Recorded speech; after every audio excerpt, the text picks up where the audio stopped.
At these two tables, we're looking at the tongue papilla with taste buds on the lateral sides, and we're also looking at the stomach.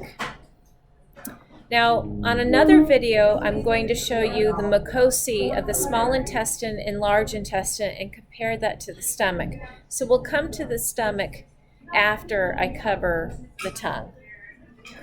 The tongue, like I said, had these repeating plateau-like structures called papillae, and they have taste buds on the side. The questions in your histology ask, what kind of epithelium would you find here? Your tongue is exposed to a lot of frictional rub, so we should have stratified squamous epithelium. Stratified meaning lots of layers, and squamous meaning very thin. And that kind of tissue is easy to duplicate and rejuvenate, I should say, and replace the sloughed off layers that might be exposed to a lot of damage as you're eating the foods that you eat. And again, on the sides, we see taste buds.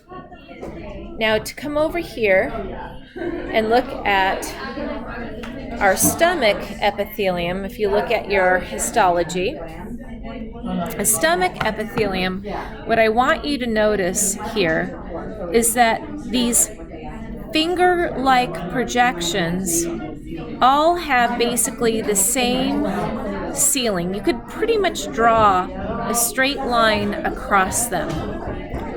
They're not really finger extensions. Rather, the space that you're seeing in between is showing you pits, invaginations. So this is showing you gastric pits, this clear area in between.